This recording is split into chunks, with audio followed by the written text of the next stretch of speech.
It's important to understand what the 5G is doing and what they say it's doing. We're told on the IEEE beamforming document that this technology cooked your eyes like eggs in World War II.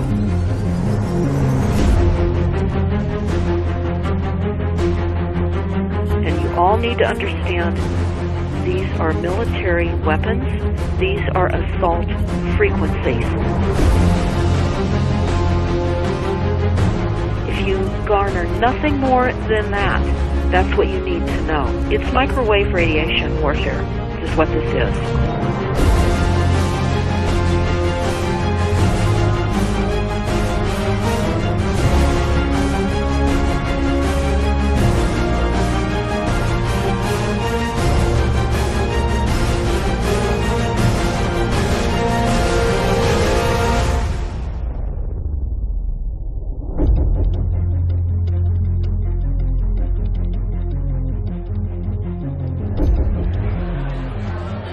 Ladies and gentlemen, please join me in welcoming to the National Press Club Federal Communications Commission Chairman Tom Wheeler.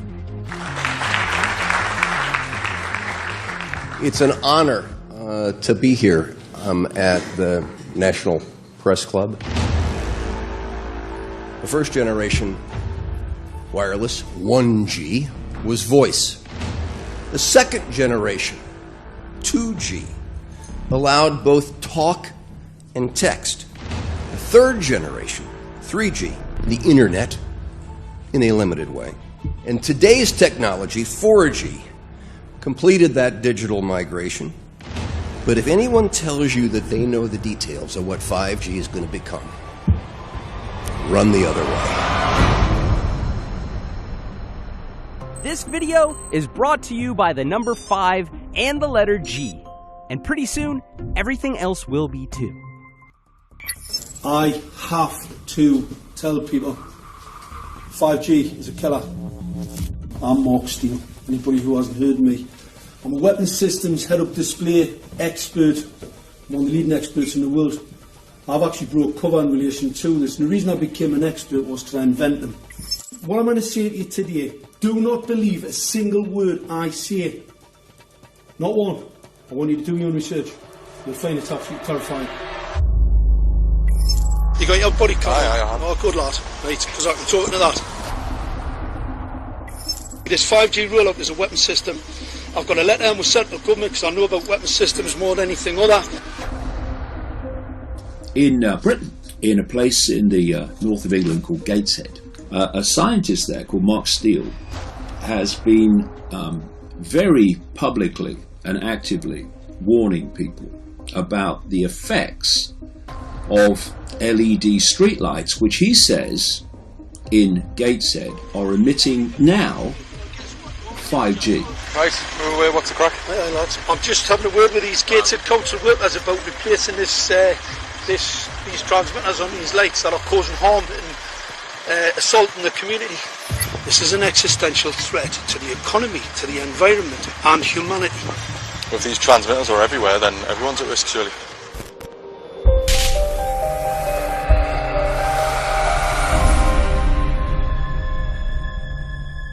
There's a lot of confusion about what 5G is.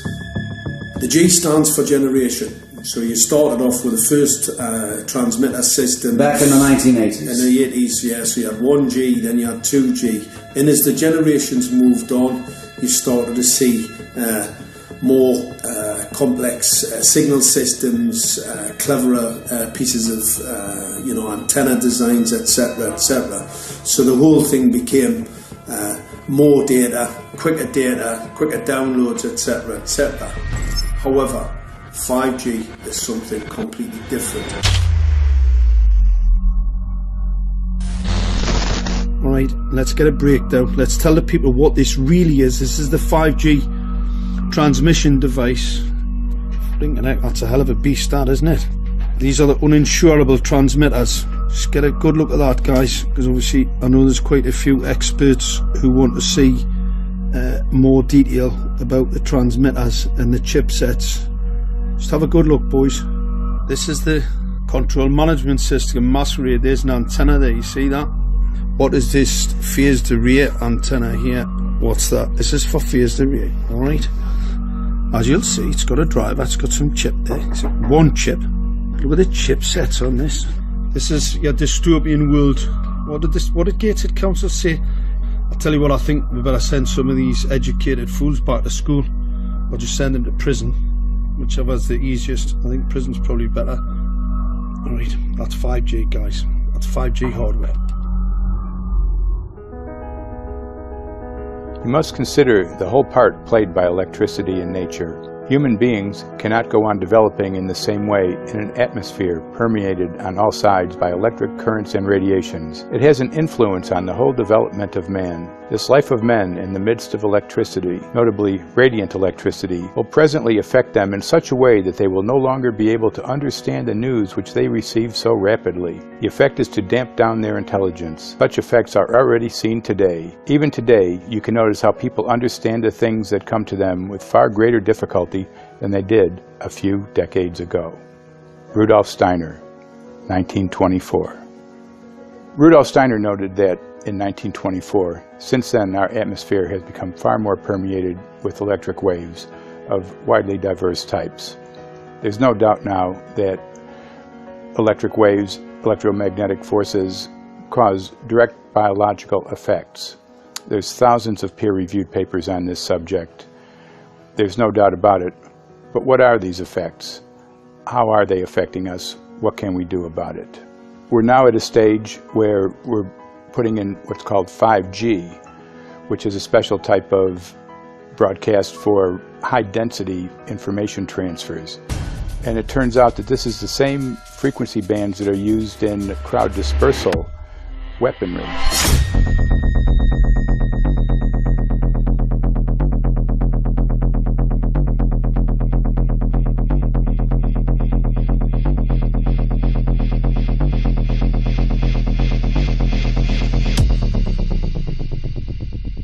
5G, first and foremost, is densification.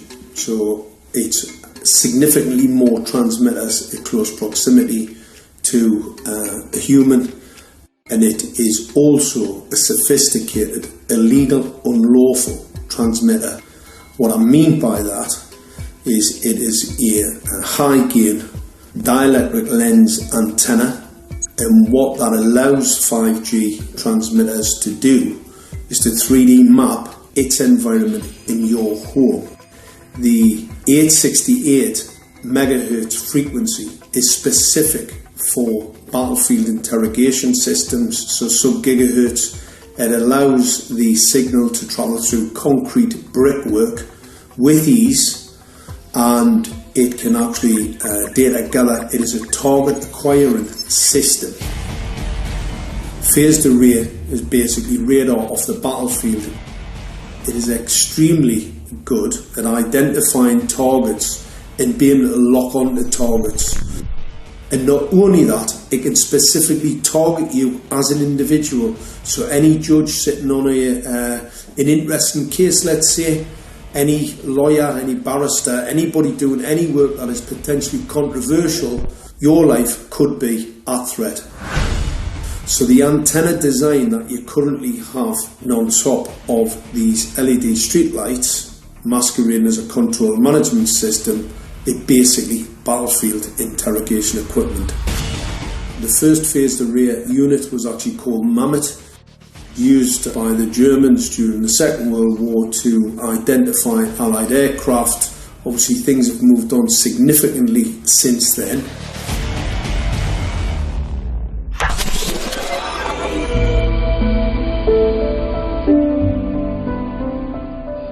Well, I joined the Royal Navy in 1960, and I specialised in microwave warfare. Radar, obviously, which uses microwave, but they don't just teach you radar, they teach you all about microwaves and other uses. So I understood about microwave warfare and how it can damage people, how it can harm people. Microwaves then were used as weapons, as they are today. It is a perfect stealth weapon, and when governments don't like a group of people, For instance, the ladies who protest at Greenham Common in England about the American missile base they camped, they were microwaved. We microwaved Catholics in Northern Ireland to make them sick. It goes on all over the world, and it's a weapon that you don't know you're being targeted because the dose is very, very low, which is actually more dangerous than a high dose. It's very, very low, and it may take a year or two, but you can cause neurological damage and cancers with low-level microwaves, and you can make all your opponents sick. It's a perfect weapon for a government. Our impulses are being redirected. We are living in an artificially induced state of consciousness that resembles sleep. Their intention to rule rests with the annihilation of consciousness. We have been lulled into a trance. They have made us indifferent to ourselves, to others. We are focused only on our own gain. Please understand, they are safe as long as they are not discovered. Keep us asleep, keep us selfish, keep us sedated. Almost immediately, I had neighbours knocking on the door, talking about children bleeding from the nose. I had images posted on Facebook. And one neighbour in particular came to my door and mentioned the fact that since the LED street lighting had been installed, she was bleeding from the nose every single night. I thought it was unbelievable. However, I spoke to another neighbour who lived not far from the first lady who mentioned this, and she also confirmed that since the LED street lighting had been installed, she also had started to develop nosebleeds and had never had nosebleeds before in her life. That then put me on a journey to investigate. I measured microwave radiation levels from the transmitters on top of the LED streetlights. The basic 868 megahertz, it was significantly higher than the current Council of Europe 1815 resolution, which is a maximum of 600 millivolts. I've measured up to over 3,000 millivolts. 5 to 6 times higher than the guidelines. Significantly higher than the current Council of Europe 1815 resolution, which states that 200 millivolts should be the maximum. The Bioinitiative report states that it should be significantly less than that. So we've got the Council of Europe. That's, the international criminal courts are stating that, the learned judges have said that 200 millivolts, and I'm measuring in bedrooms in Gateshead, minimum 600 and up to 4,000. Does this mean that in 2020, 2021, when 5G is destined to roll out globally, that you're going to get those kind of readings everywhere all the time? Everywhere all the time. Worse than that? Worse than that. Yes, 5G will connect the Internet of everything. If something can be connected, it will be connected in the 5G world. Hundreds of billions of microchips connected in products from pill bottles to plant waterers, requiring massive deployment of small cells. We won't wait for the standards. Now, to make this work, the 5G build-out is going to be very infrastructure intensive. We must reject the notion that the 5G future will be the sole provenance of urban areas. The 5G revolution will touch all corners, and that's damn important.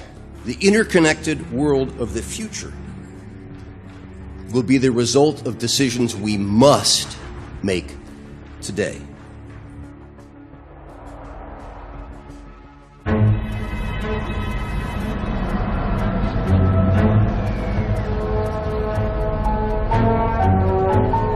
The main issue before us today is Senate Bill 637 and Senate Bill 894, the former by Senator Hugh and the latter by Senator Knopf. We're going to invite the first four witnesses in support of the legislation, and that would be John Jones with Sprint, David Lewis and Andy Emerson with AT&T, Neil Krevda with Verizon, and Frank Alcavetti Jr. with T-Mobile. So be straight with me. Is it true? It could be. No, well, very few cases. There was an unfortunate incident out in Iowa. Look, gentlemen, practice these words in front of the mirror. Although we are constantly exploring the subject, currently there is no direct evidence that links cell phone usage to brain cancer.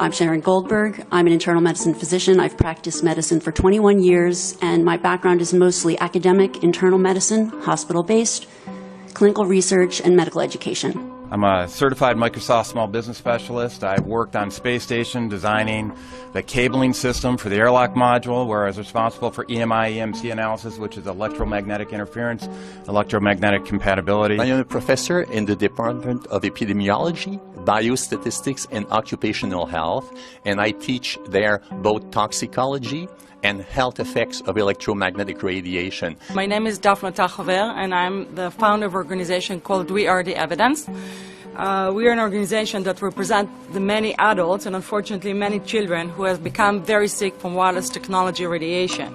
There seems to be a couple false Easter eggs being put out there right now. I want to make sure we dispel that right off the gate. The effects of wireless on health scientifically are very, very clear.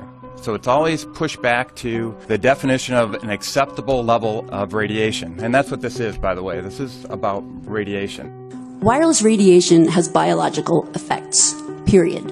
My name is Dr. Angie Kolbeck.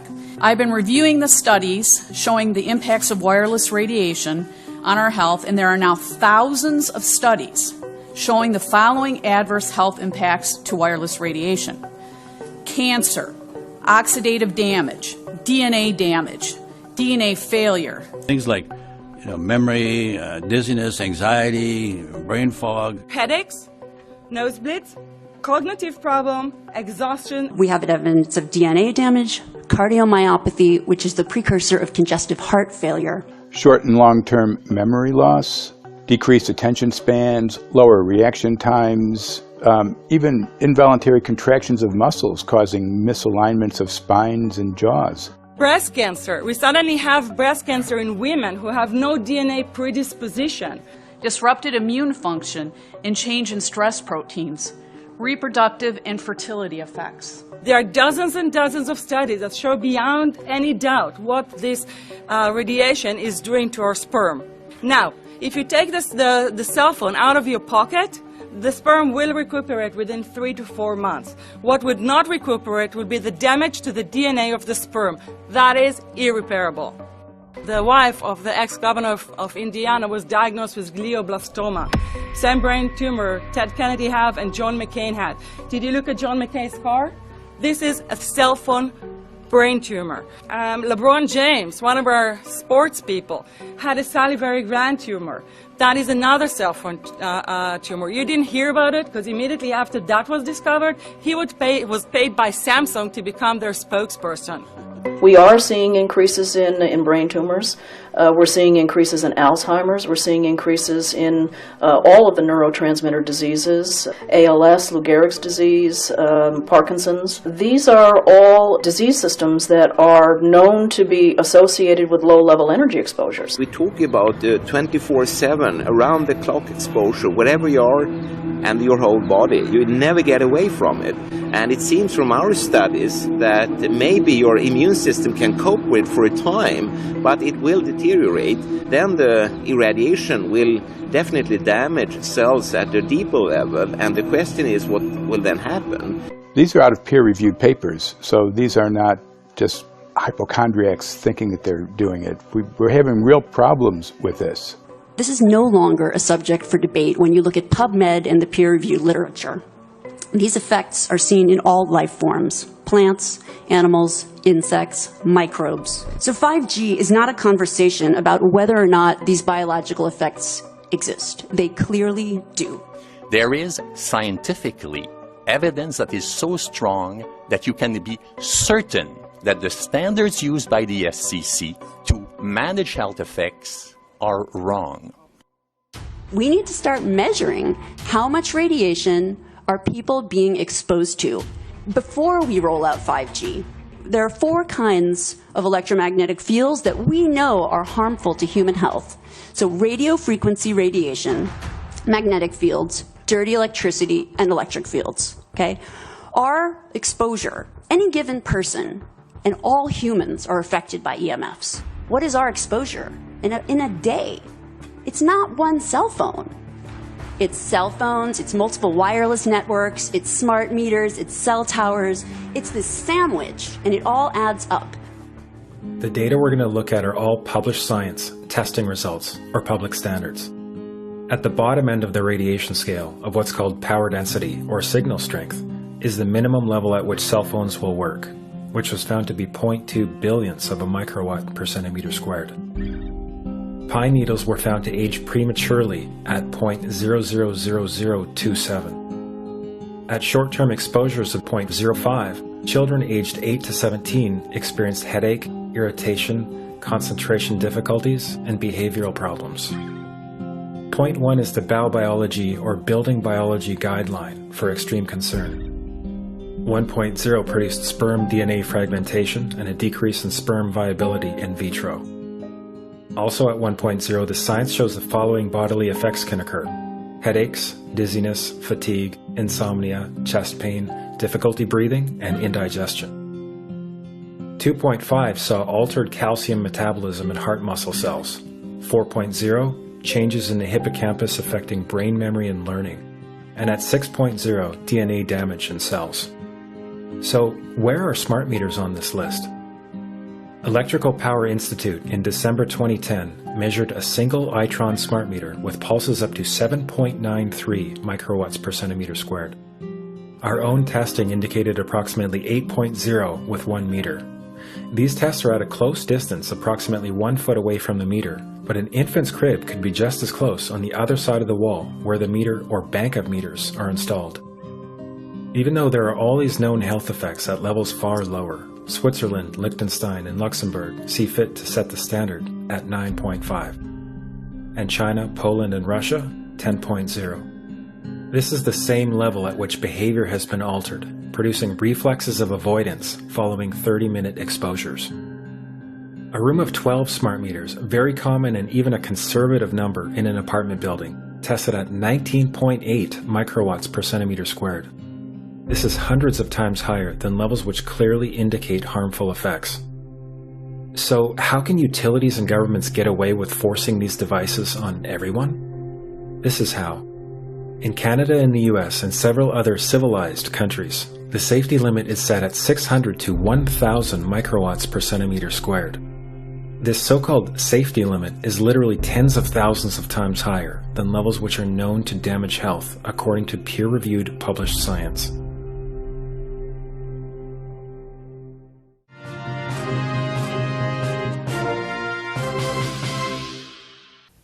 Faster, better, more reliable internet. That's the promise of 5G technology, but there is also the peril. Health hazards associated with radio frequency that is higher also and requires more transmitters and antennas. And the stark, simple fact is the health hazards are unknown and unstudied. And that is a sign of neglect and disregard on the part of the Federal Communications Commission that seems unacceptable. There have been no answers so far. The FCC basically has said everything's fine, but in order to reach a conclusion about the health and safety of this new technology, we need fact. Mr. Chairman, thank you for having this hearing.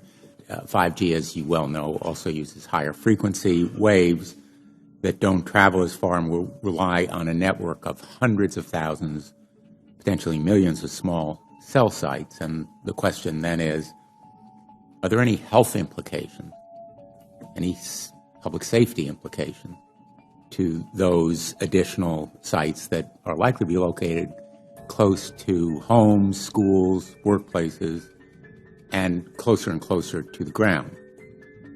Correct? Correct, Senator. Yes.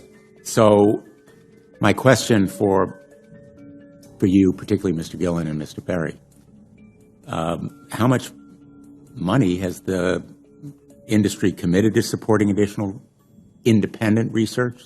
I stress independent research. Is that independent research ongoing? Has any been completed? Where can consumers look for it? And we're talking about research on the biological effects of this new technology. Thank you, Senator. I think, thank you for your focus on the issue. Safety is paramount, and as you alluded to, we rely on the expert agencies, we rely on the findings of the FDA and others as to the requirements to keep all of us safe. There are no industry-backed studies, to my knowledge right now. Happy to visit with you as to what opportunities you think there needs to be more studies, and we're always for more science. We also rely on what the scientists tell us. So essentially, the answer to my question, how much money? Zero. I can certainly follow up with you, Senator. To my knowledge, there's no active studies being backed by industry today. Anybody else know of industry commitments to back research, fund it, support it, to ascertain scientifically the health effect? No, I'm not aware of any. So there really is no research ongoing. We're kind of flying blind here, so far as health and safety is concerned. Thank you, Mr. Chairman.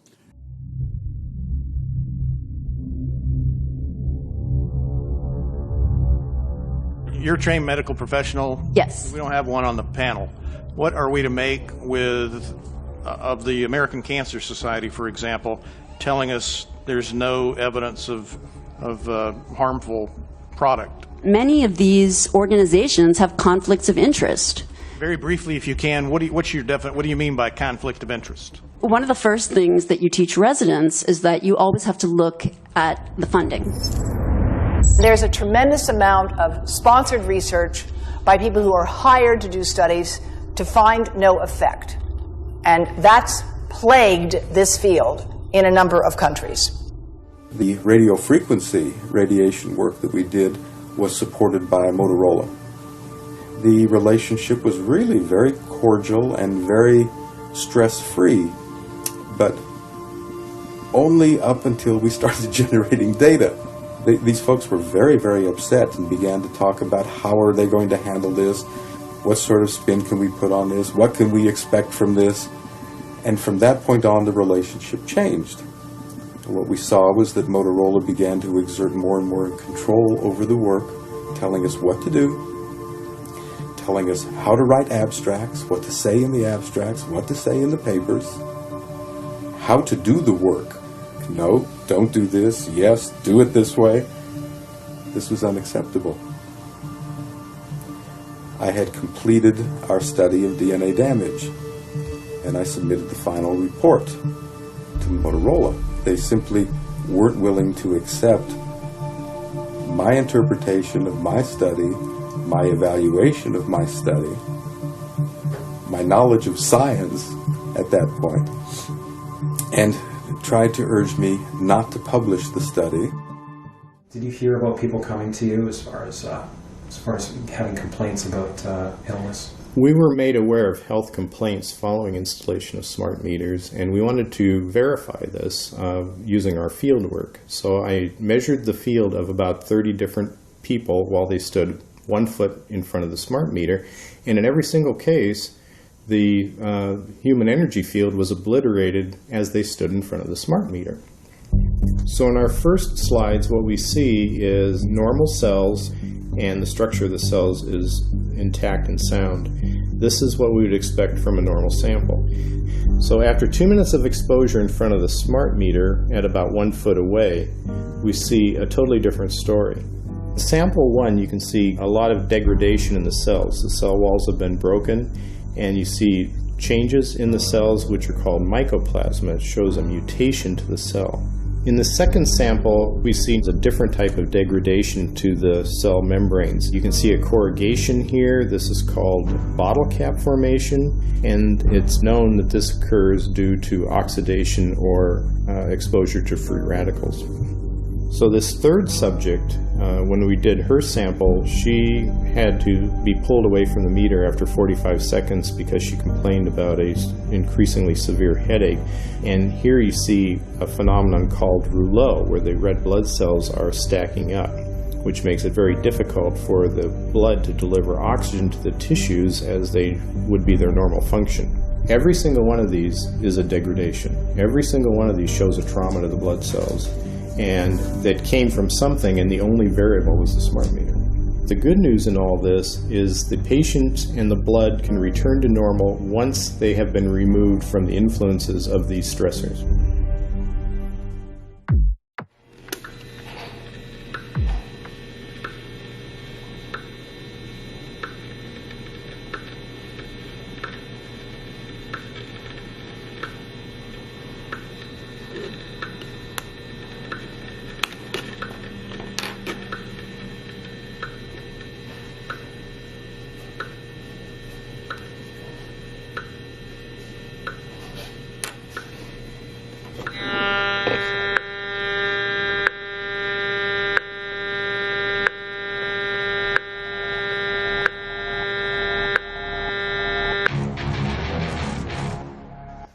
Some of the effects that we can look at, well, one thing is just our regular Wi-Fi, 2.4 gigahertz. That's in the same range as microwave ovens, which are also called radar ranges, because that is radar.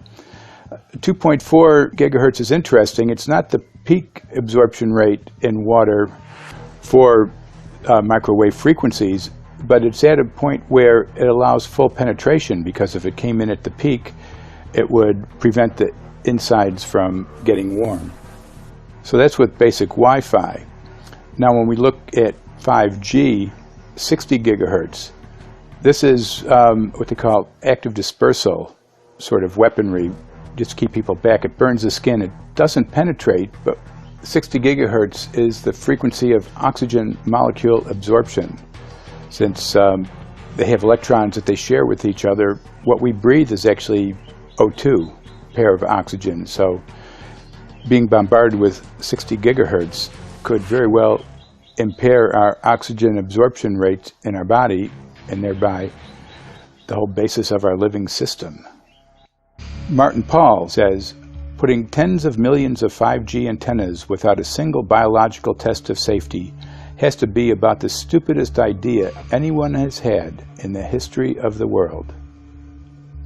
So assessing all this, we have experts in various fields, military EMF weaponry, biological effects on humans, firefighters that are getting cognitive impairment by being there in them, countries that are banning these sort of technologies around schools because of the impairment to cognitive. Let's weigh that up in light of what Rudolf Steiner said in 1924 about just mere radio causing the impairment of cognitive functions on people, that they can receive news from around the world, but they can't understand it as well because of the effect of the electricity. We have to say, something smells sinister here.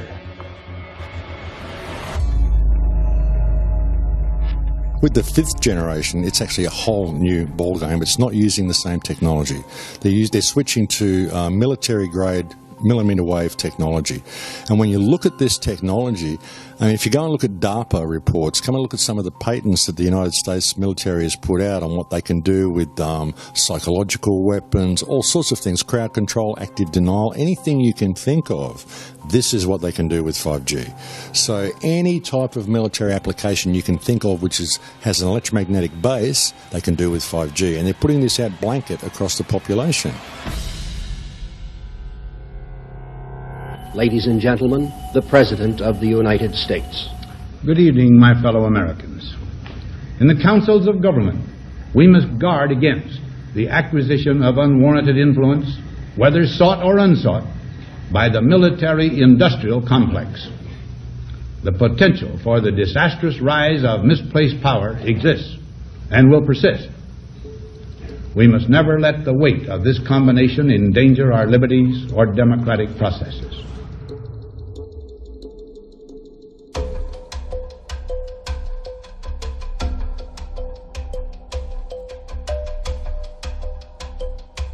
The FCC is a capture agency. They probably conducted what I believe to be the biggest fraud on the public ever conducted.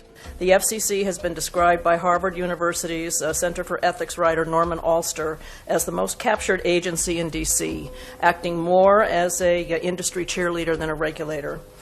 This is especially true today with 5G, where there are serious safety concerns and potentially misleading information coming from the FCC. For example, the previous chairman of the FCC is Tom Wheeler. He was the head of the Wireless Lobby Association for 14 years. Now remember, Obama told us there would be no lobbyists in his administration, so he took the biggest lobby and put him as a head of the FCC. And that's damn important.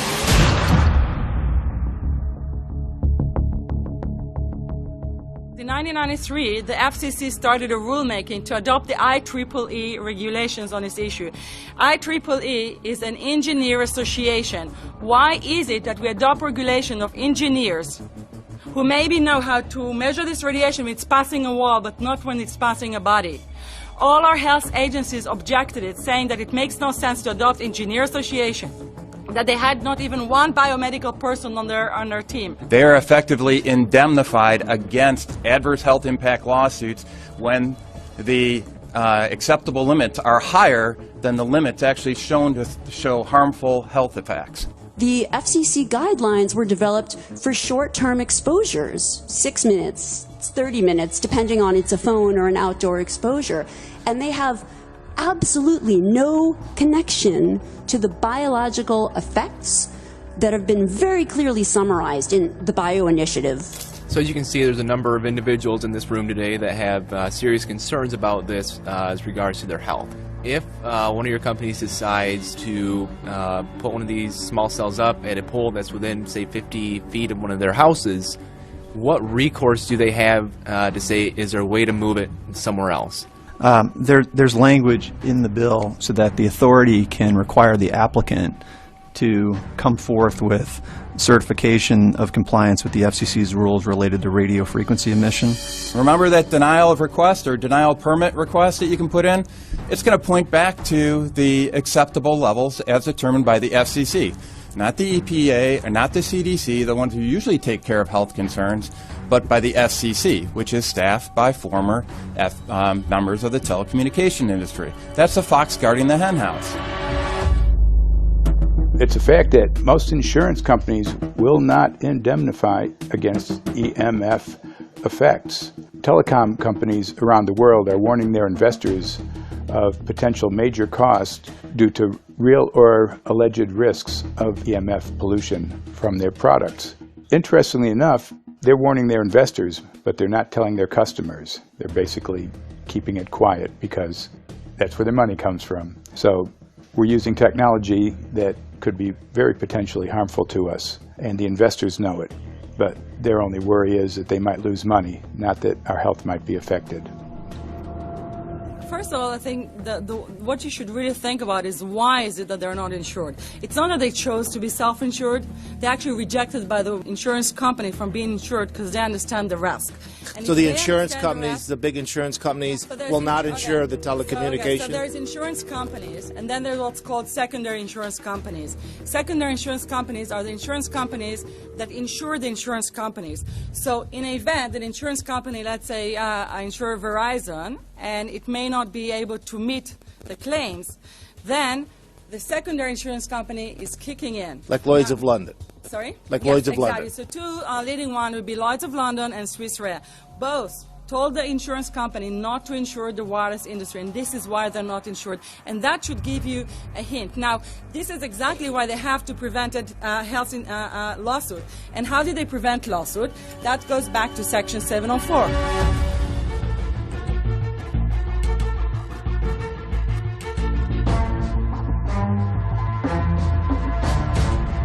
Section 704 was passed in 1996. This is how our rights in regards to health were taken away by the wireless industry. What this legislation did, it gave the power to regulate the health effects of wireless technology to the FCC. FCC is a spectrum auctioning agency. It's not a health agency. They don't even have one biomedical person on their team. And then the other thing that Section 704 did, it actually took the power from the states to regulate location of cell towers based on health. And what does it mean? It means that if they want to put a cell tower in front of your home, you cannot go to your city council and say, hey, stop, I don't want it. I just heard in a lecture that there are 10,000 studies proving that it's harmful. I don't want it. My child is sick. They would tell you, stop. You're not allowed to mention this in the city council because Section 704 says that if you will, and if the application will be rejected, the city will be sued, can be sued by the wireless industry.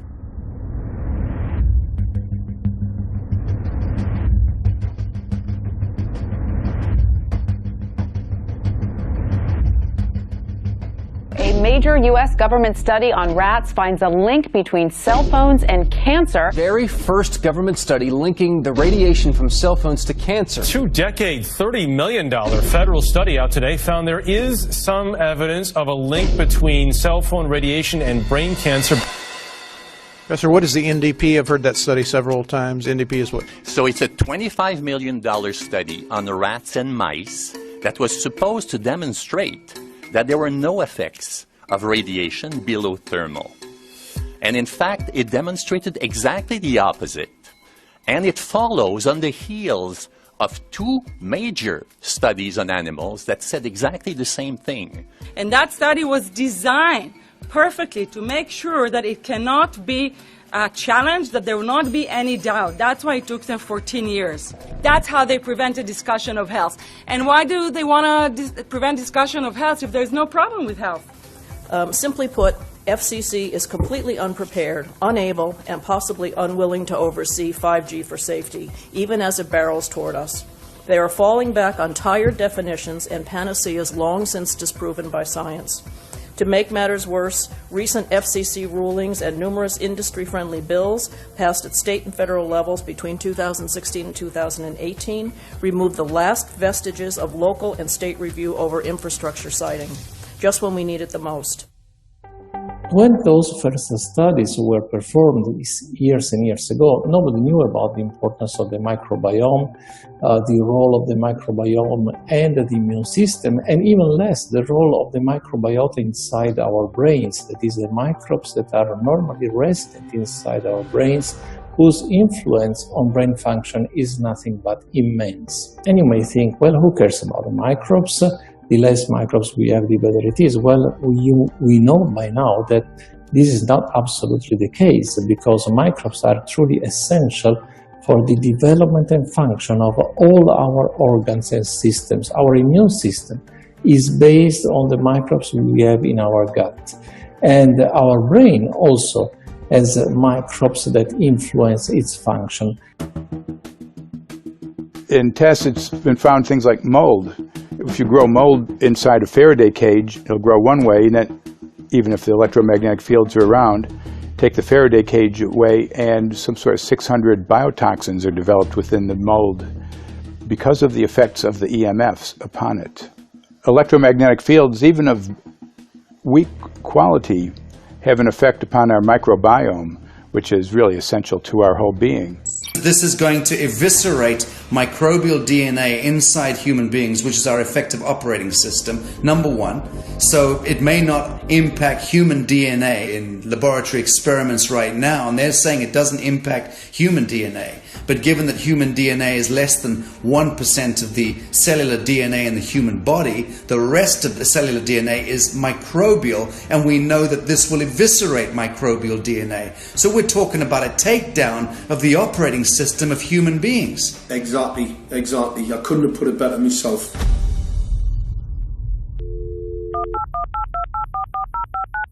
John Brandt. Morning, Mr. Brandt. Wow, this is Amanda. From hi, how are you? Hi, I've been trying to get a hold of you for months now. You guys are covering up chemtrails. No, we are not covering up. We have no reason to cover up chemtrails. Of course, you have every reason to cover it up. Every reason. It's called losing your job. What reason would that be? Oh, well, you personally, you would lose your job if you were to reveal anything to me. and it's probably unsafe for you to even be speaking about this, considering the types of individuals you work for. It's not unsafe. It is unsafe. There's no problem with us talking on, you're a citizen, you're making a complaint. Oh, Lord, have mercy on myself. It's a complaint in an area that we don't have authority to regulate.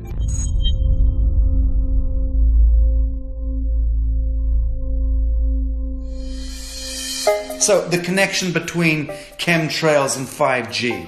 It's all interconnected. The metallized particulates, that would allow the 5G phased array, so basically the radar, it would allow it to be able to identify you, so it can watch you, it can identify you in your own home 24 hours a day, 7 days a week. For the last X amount of years, we've been through chemtrailing, and that is now the cat is out of the box. We've had these nanoparticulates raining down on humanity for years now, impregnating our bodies, by best account staying inside our bodies. Those nanoparticulates, what you're saying, are building up a kind of a phosphorescence glow capability so that we can be flagged up in our homes, behind concrete and steel, inside bunkers, in the basement, doesn't matter where you are. The 5G will be able to now triangulate, map and read you, because you as a living being are impregnated with these nanoparticulates, which are acting as a kind of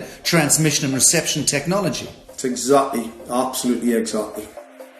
You have to consider that DNA also works as a fractal antenna, which is able to send and receive and also to process signals under the form of radio frequencies. Well, then there is no doubt that artificial radio frequencies, such as those of cell towers, and in particular these new types of towers that have a much higher density of signals, they may somehow interfere with the ability of DNA to retain and transmit biological signals. So this is one level of danger that very few biologists are aware of.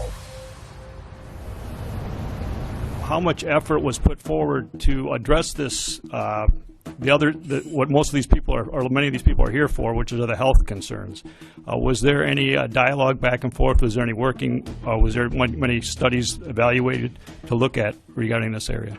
Maybe not every person that has concerns on the legislation was brought to the table. Okay, so from your perspective, you feel that there was a legitimate amount of time to evaluate the data that the opposition would have on this? Absolutely, and I wouldn't put forth something that I didn't believe in. And I'll tell you, as I mentioned earlier, and it's been commented several times amongst the panel here, this is truly an economic development issue. Our 3-year-old, again at home, is outraged when we pull out the driveway and he's not able to access Wi-Fi.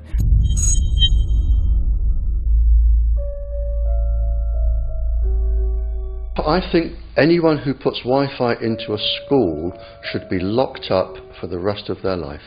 I really do. I think they're not fit to walk on the surface of this planet because they haven't looked at the research, and whatever incentive they have, it is not worth the genetic problems that parents are going to face with their children when they're born. France has banned Wi-Fi in nursery schools and put warnings out for regular schools because they're finding there's impaired learning capacity in children when they're around Wi-Fi. And they have to put up warning signs where they put Wi-Fi transmitters. When I got sick and I learned that they're putting Wi-Fi in the schools in Israel, I was very sick at the time, but I could not tolerate the thought that children in the schools will become as sick as I have. And after a few months of correspondence, I submitted a Supreme Court case in Israel to ban the use of Wi-Fi in the schools and replace them with wired network. The 4 top diseases that kill our children, our young adults right now, are brain tumors, thyroid cancer, testis cancer, rectal cancer, everywhere we put our cell phones. And a lot of our children are sick and they're being misdiagnosed and mistreated because the wireless industry has put billions and billions of dollars in the past 30 years to mislead the public as to the health effects and keep the public uninformed. We are performing an experiment on children We are exposing children to microwave radiation for 6 hours during every school day.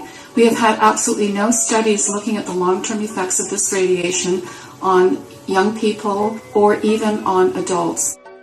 A considerable amount of research shows that developing brains and bodies of children are much more affected than adults.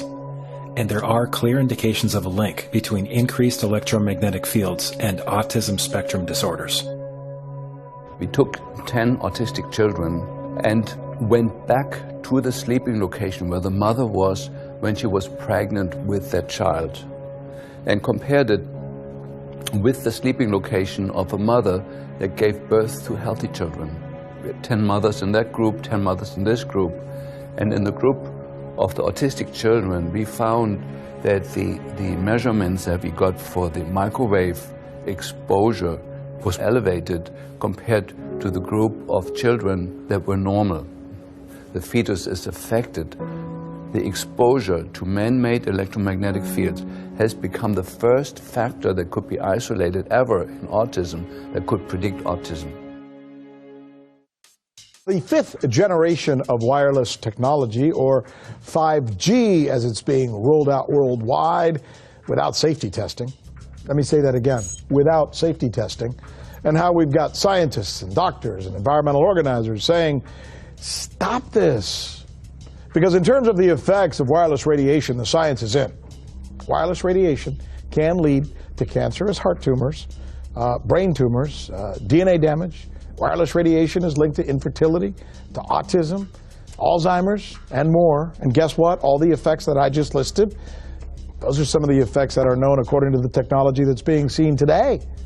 First of all, you have to know that we know that the other EMFs that we're exposed to are already known to be health risks. And basically that 5G, because of the frequency that's going to be used and because of the extraordinarily high pulsation levels that will be used, is a much bigger threat to our health than the things that we already have, which are very substantial threats to our health. We're not just talking about the intensity. We're talking about the frequency and the very high level of pulsations. There's a huge literature which shows that pulsed EMFs, EMFs that pulse up and down very rapidly, are in most cases much more biologically active than our non-pulsed EMFs. Every single wireless communication device communicates via pulsations, but the industry completely ignores this issue. The problem with 5G is that they're planning to put out tens of millions of these antennae all over the place without doing one single biological safety test. Are you implying possibly that we, the consumers, are the guinea pigs since they haven't really done tests to see the effects in a smaller setting? I mean, that's not an implication, it's a statement. We are, yes. Cancer is not the main concern that I have. I'm really concerned about sperm count and about effects on pregnancy. How many of you know that 1 in 6 American couples is unable to have a child when they want to? How many of you know that last year the birth rate in this country dropped the most that it ever has in recent history, 3% in a single year? People look at the sperm, people use cell phones, and the sperm, usually sperm swim, and they swim straight. But if you expose them to radio frequency, mobile phone waves, they swim in a circle. Studies have been done here in Australia, taking sperm from healthy men. And one test tube gets exposed to cell phone radiation, and one test tube is not exposed to mobile phone radiation. And then the results are evaluated. And this is a measure of vitality. We measure how well the sperm swim. This is a measure of motility. This is a measure of mitochondrial DNA damage. They have 3 times as much damage on their DNA if they have been exposed to mobile phone radiation. The data on that are rock solid. Cell phones can damage sperm quantity and quality. Your embryo, your uterus in the fetus, where your child is developing for the first 100 days, in the ovaries, the eggs do not have that protection. So they are at maximum risk from radiation. And for the first month or so, you wouldn't even know you were pregnant. You wouldn't even be taking precautions. That is the main danger area. So you give birth to a daughter, but her ovaries are now contaminated. She may be normal, she may be genetically damaged, but her ovaries are at the most risk. So when your daughter grows up and she becomes pregnant and has a baby, this is where one of these eggs will be fertilized and come out. So the real damage here is your grandchildren. That is where it is going to show most. Do you think that there is a chance that within the third generation of females, they may be irreversibly sterile? Not in the third generation, but in the fifth generation, and that would for humans be something in the order of 150 years ahead of us. And of course, then it's too late to say that you are sorry, and it's very too late to say stop. There is a wealth of papers. I mean, we're talking about thousands of published papers in the scientific literature, few of which, or sometimes none of which, have entered the official documentations from authorities and likewise. So I think it's really time to have an independent compilation of data. Such was done at August 31st, 2007, in the form of the Bioinitiative report, of which I was one of the authors. And then we put together approximately 2,000 scientific references on a little bit more than 600 pages, clearly saying that if you, for instance, if you are a rat or a mouse or a cell or a molecule, you should definitely not allow yourself to be exposed to this. And in the meantime, we have this full-scale experiment using our own kids. One interesting case, John Patterson. He was a telecommunications engineer in Sydney, Australia. Very brilliant man. For 20 years, John tested Telstra digital systems. Over the time, he realised the dangers of electromagnetic radiation. It disrupts the bioelectric system of your body, which is really your brain, your nervous system, how your muscles talk. And he tried warning of these effects through different agencies, through his company. Got all the test gear out and measured it and drew up a report, and I was immediately removed from service. Finally, in 2007, he took matters into his own hand. He commandeered a used British Army tank and went and destroyed 6 cell phone towers in Sydney, Australia, because he wanted to stop this. He was trying to make a point. The message was that how dangerous it was. You know, these people were elected by us to manage our infrastructure in a responsible manner. That is the sole purpose of government if it's going to exist at all. And if it doesn't do that, then it has no right. It is invalid. So we need to pull this infrastructure down. We really do. But in order to do that, I mean, we can't just be some violent domestic terrorist. You've got to bring this awareness to the people that these towers are doing them damage. You don't need bandwidth that fast. And they're not doing it so you can download movies quickly. They're doing it so they can track every single thing you do and bring in this social crediting system to control even everything you think. There's a story about a lady called Claire Edwards. She was a United Nations staff member, and she was warning of the potentially catastrophic dangers of 5G technology.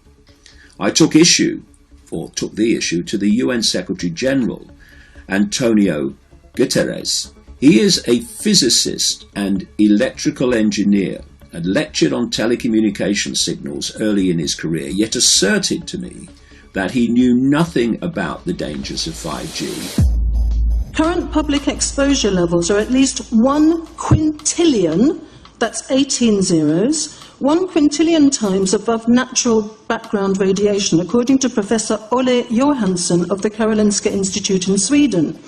The highly dangerous biological effects of EMFs have been documented by thousands of studies since 1932, indicating that we may be facing a global health catastrophe orders of magnitude worse than those caused by tobacco and cigarettes. 5G is designed to deliver concentrated and focused electromagnetic radiation in excess of 100 times current levels in the same way as do directed energy weapons. There is currently an international appeal signed by 237 EMF scientists from 41 nations urging the UN and particularly the WHO to exert strong leadership in fostering the development of more protective EMF guidelines, encouraging precautionary measures and educating the public about the considerable health risks, particularly the risks to children and fetal development.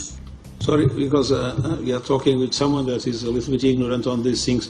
We're talking to the Wi-Fi systems. I become worried because I put those devices in my house. I will have to. I mean, I confess my ignorance on this. We will have to. But I'm going to raise this with WHO, which I think is the organization that might be able to deal with it properly. Because I must confess, I was not aware of that danger.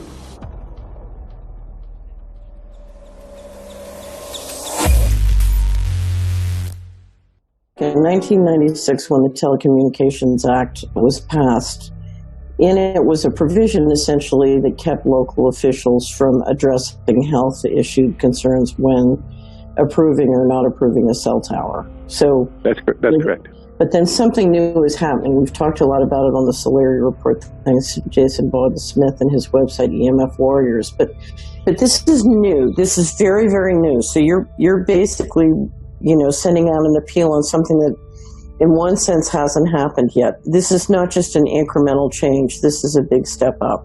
It's a sea change. An onslaught's not an improper word. It's a bombardment. So instead of a cell tower 1 mile or 2 miles from you and you still have cell phone service, we're going to have antennas every block, and some poor soul is going to have one mounted to a utility pole maybe less than 20 meters from their home. So this kind of, invasive bombardment with this many antennas, I mean, just in 1 square mile, if you do the math, 1 per block and 16 blocks per mile, that's about 250 antennas per square mile. The millimeter wave is untested. Former FCC Chairman Tom Wheeler openly said that they don't plan to test. We won't wait for the standards. And then our appeal also addresses the fact that there's a plan to roll out 5G through satellites in low Earth orbit. So 20,000 satellites, which will cover every square foot of the planet with a 5G signal. 6, 5, 4, 3, 2, 1. Night after night, politicians and other leaders were telling Americans that Sputnik revealed that we were at great risk. Not just our pride, but our security is at stake. If Russia wins dominance of this completely new area, well, I think the consequences are fairly plain. Probable Soviet world domination. We choose to go to the moon in this decade and do the other things, not because they are easy, but because they are hard. Because that challenge is one that we're willing to accept, one we are unwilling to postpone, and one we intend to win. Welcome, everybody, to the White House. This is White House 5G Summit. My name is Justin Clark. I'm the Director of Public Liaison, and we are thrilled to have you here today. Really happy to be joined by a lot of leaders in industry, members of Congress and the Senate, White House leaders on this, and people from the FCC. Before we start, one, we are government, so don't assume we know anything, okay? I do agree. I don't know anything. I have become accustomed to giving speeches in my new position on subjects about which I frankly know very little, and we need more cell towers and connections in Connecticut, my home state. It's ridiculous. The U.S. is in the lead thanks to our private sector as well as the work of the FCC and this administration overall. But China and South Korea and many other countries are eager to claim this mantle. We have every intention to deploy 5G first and reap the benefits of faster and more robust wireless. Yes, I hope we beat China, of course. And get to gigabit speeds and low latency, and the race has begun. Let there be no mistake. The race to 5G is a sprint. Winning the global race to 5G, it's a national priority. We must bear in mind the national security implications of winning the race on 5G. Today we're talking about the importance of being first in 5G, continued commitment to putting America first in the race to 5G. We're calling it America First, 5G First. Well, our strategy is called the 5G FAST Plan, a plan to facilitate America's superiority in 5G technology. Connected devices for health applications, which I love, has the capacity to make people healthier, as I understand it, a lot of medical applications. Industry is not asking the government for money to build 5G networks. They're asking us to cut the red tape that surrounds infrastructure deployment. We cannot let today's red tape strangle the 5G future. The red tape slows and sometimes stops the building of densified network facilities necessary for 5G. As we continue our efforts to keep government out of the way so that America can continue its leadership for America to win the race to 5G. One path is the government regulatory path. The other path is the private enterprise free market. Gales of creative destruction, Schumpeter path. You ever heard that? Gales of creative destruction? It just means let it rip. The new replaces the old. With 5G, we're on the cusp of another era of American innovation. It means an even more connected world for everyone around us, unlocking the potential of the Internet of Things to become safer, healthier, and more sustainable for our future. You know, sometimes, look, we all believe in the 10th Amendment, but sometimes you have to override it.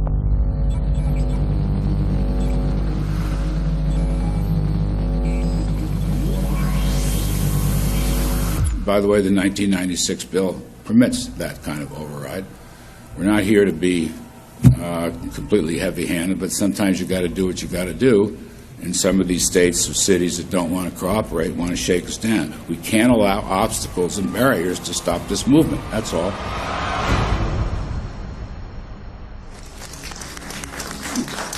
And this happened in Canada. I mean, there were some activists I was working with up there that said, well, you know, we won a victory. We got the Public Utilities Commission to allow us to opt out. And I said, boy, that's divide and conquer. They just got rid of the people that were raising hell. So, you know, that's not the answer. We need to opt out everybody. An opt-out is an agreement to pay to not be harmed. An opt-out is volunteering into extortion. An opt-out says that if I don't pay you, you have the right to harm me. So that doesn't work. This is a mandate. This is being pushed down your throat by a company that is not responsive, by a government that is not responsible, and it's being done in a collusion that's designed to undermine the individual rights of individual people in communities across the country and around the world. The Minister for the Environment has a duty. His duty is primarily to ensure that there is cleaner, better, healthier environment for people in this country. It's a simple duty. He also has a responsibility in regard to science and innovation to make sure that that happens. What seems to be happening here, in fact one could say undoubtedly happening here, is he's using science and innovation to ensure that our right to life is threatened. There have been no public debates. There is no public discourse. There are no public disclosures as to why, when, how, what is going on in regard to 5G. That by itself is a breach of ministerial responsibility, and one which we really should look at in terms of a private prosecution against the ministers who have failed to protect our right to life. Okay, smart technology, smart meters, smart cars, not that smart, huh? What does smart mean? Anything that has smart attached to it, secret militarised armaments in residential technology. That's where smart came from. And smart, every bit of technology that you see today has all been developed for either some type of battlefield, some type of intelligence gathering system, and obviously these developments have to be commercialised, and people have actually took them into their homes.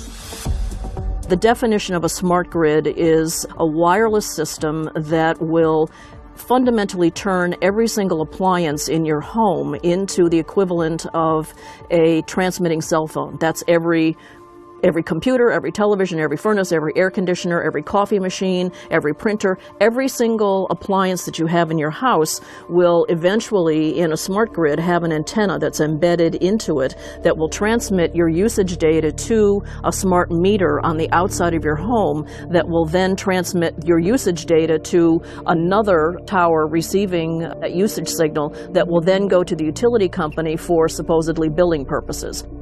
Not all signals will just be about your individual use. There will be aggregate meters that will bounce signal from house to house to house within a neighborhood that will then accumulate all of the usage data that will transmit that to the utility company. Now, what that will do is that the end metering system that is transmitting all of that data will be firing an RF signal at many, many times a second, which will increase the average homeowner's radio frequency radiation exposure exponentially.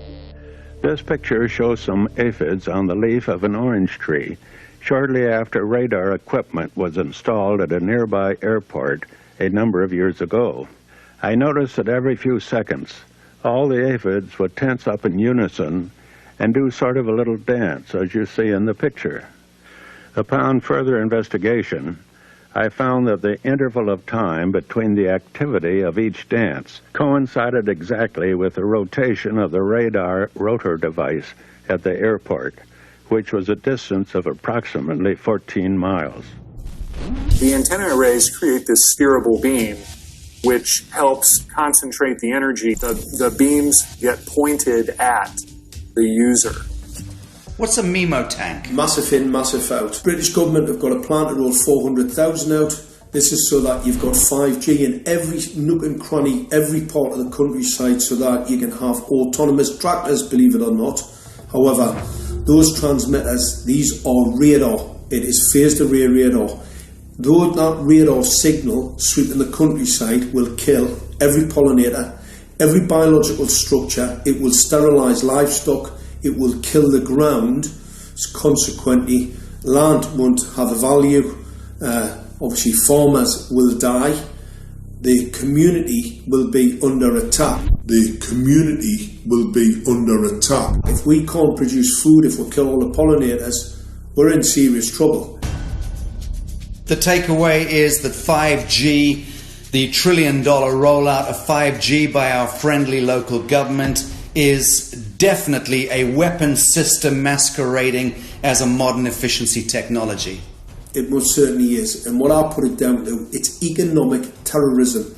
There is no value, nil, in killing off your population, in destroying your ability to grow food, to kill all your pollinators. They may have a nice financial number on a piece of paper, but in reality, dementia, diabetes, all the things that are currently crippling the NHS, a burden on the country, illness, mental health issues, the focus of that cause can be identified and has been identified in the science. The science is proven.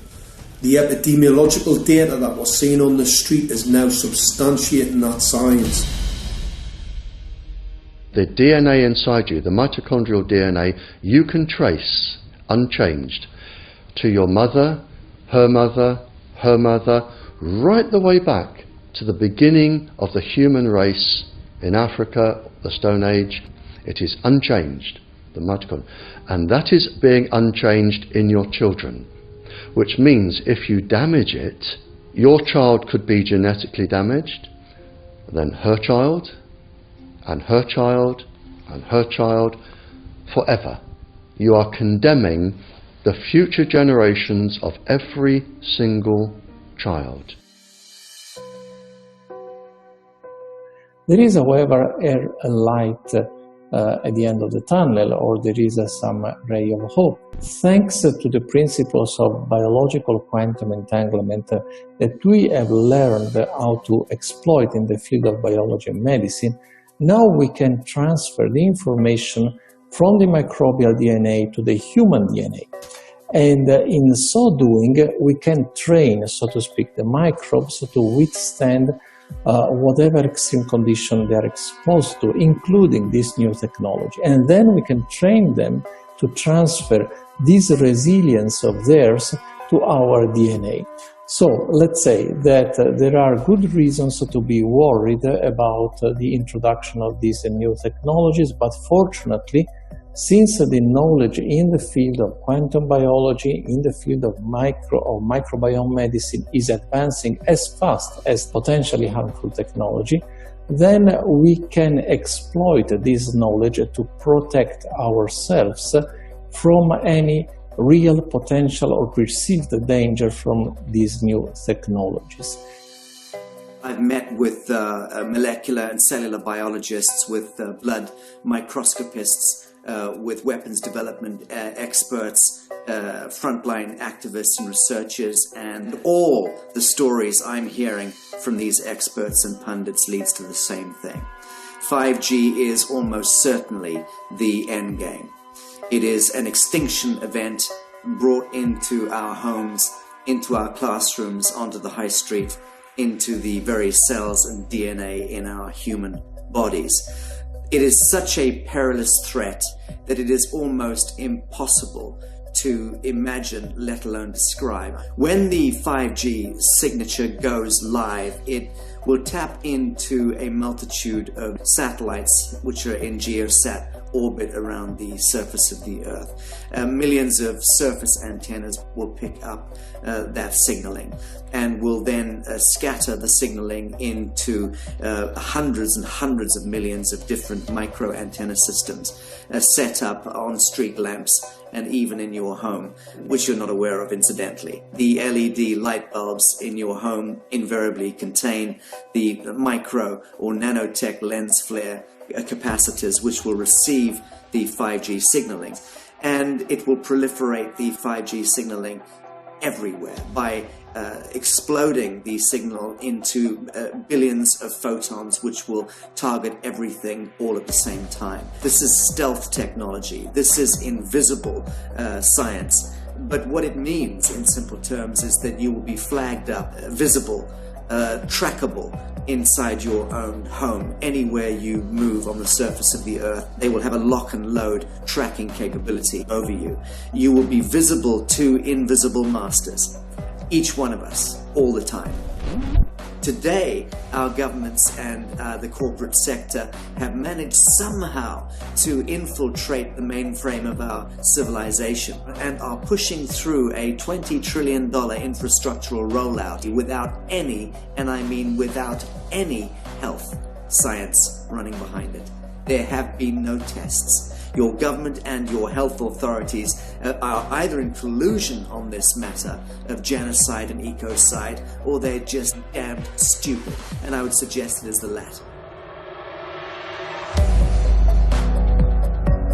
Shame on the technologists and the electricians who are furthering this technology in our homes, in our offices, in our streets. Shame on the legislators and the parliamentarians and the troglodytes and bureaucrats that proliferate our society today. Shame on that echelon for putting their signatures to contracts which allow the fast tracking of this technology into our homes and onto our high streets. Shame on the parliamentarians and international leadership whose wet ink signatures and seals of office are sanctioning and permissioning the rollout of something which is arguably the greatest threat to humankind. Shame on each one of us who now fail to get up out of our homes, walk out of our front doors, and challenge every so-called authority who dares to violate our bodies, our homes, and our future generations.